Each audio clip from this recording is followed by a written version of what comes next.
मतलब आप ये कहना चाहती हैं कि जिस परिवार की पीढ़ियों का नाम ले लेकर परिवार का नाम ले लेकर ये कोसते हैं, वो दरअसल फख्र की बात है कांग्रेस पार्टी के लिए। सुधांशु जी, बिल्कुल गर्व है हमें।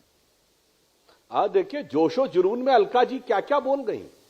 इनका वाक्य देखिए, कहते हैं उन्होंने कैमरे की बात कही, उस जमाने में तो कैमरा ही नहीं था। मैडम, कैमरा तो 100 साल पहले आ गया था। गांधी जी के फुटेज नहीं देखे कैमरे में? मोदी जी के जन्म से बहुत पहले की बात है। यहाँ कह रही है कैमरा ही नहीं था उस जमाने में। कांग्रेस वाले कुछ भी बोलने के लिए तैयार हो जाते हैं। अगला तथ्य जो इन्होंने बोला, ठीक है अलका जी आप इतना बोलिए, वो सुनते रहे चुपचाप प्लीज। अरे भाई, अब आप बोल रही थी, मैंने शांति से, मैं विकसित देशों की बात नहीं कर रही। दूसरा तथ्य, इन्होंने कहा सब्सिडी खत्म कर, लेकिन हम विकासशील। अच्छा अलका जी, अच्छा प्लीज। अरे भाई, भारत में था। ठीक क्या बात कर रही है? ऐसी बात नहीं है कि भारत में कैमरे इस्तेमाल नहीं होते थे। ऐसी बात मत कीजिए। चाय बेचने की बात करता है, भीख मांगने की बात करता है, उसके पास कैमरा था। यही तो अरे भाई, आप कौन से, अब आप कब की बात कर रही हैं? किसी ने कब क्या कहा था? अलका जी, इतना डिटेल में जाएंगे तो फिर वो भी बहुत खोद के लाएंगे। एक मिनट जरा, अभी तक आप जितना बोलिए उसका उत्तर ले लीजिए। एक सेकंड। ठीक नहीं, सौरभ जी एक सेकंड। एक आदमी जो कहता है आप, मैं एकदम शांति से सुनता रहा, आपने जो भी बोला। अच्छा ठीक है। कैमरा, अच्छा जवाब तो सुन लीजिए। ओके अलका जी, आप प्लीज देखिए, आपको सुनना पड़ेगा, ऐसे नहीं होगा। प्लीज सुन लीजिए, बोलिए। मैं तैयार हूं सुनने के लिए। ठीक। अच्छा, अब दूसरी बात मैं कहना चाहता हूं। ये तो इन्होंने एक बात कही। दूसरा, ये बताइए, सब्सिडी हमने खत्म की? सब्सिडी कब खत्म हुई? मैं बताता हूं। 1 जनवरी 1995 की उस समय की गवर्नमेंट ने WTO से एग्रीमेंट किया कि पेट्रोलियम की सब्सिडी खत्म करनी पड़ेगी और उसका क्रमवार डेट तय किया।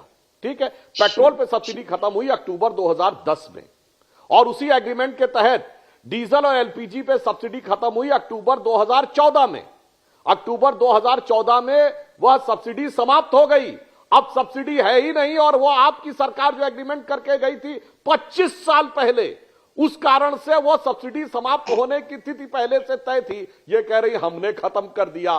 भाई, जो भी आप दिखाने का प्रयास कर रहे हैं, मैंने सिर्फ 2 फैक्ट बोले। कितना सच और कितना झूठ आप लोग बोलने के लिए एकदम ओपनली आकर कुछ भी बोलने लगते हैं, यह अपने आप में बहुत दुखद है। अब जहां तक मैं ये बताना चाहता हूं कि जो इन्होंने कहा कि एक जमाने में 2014 से पहले जैसे भारत नहीं था।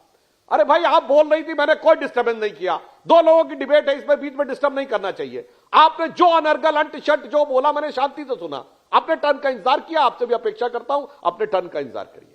दूसरा, मुस्कुराने का कोई लाभ नहीं है जब पूरी दुनिया ने देखा कि आपने बोला कैमरा ही नहीं था और वो मोदी जी के जन्म से पहले था। अब मुस्कुरा कर वह गलती नहीं छुप सकती अलका जी। अब मैं दूसरी बात, 2014 से पहले ये देश आजादी नहीं था।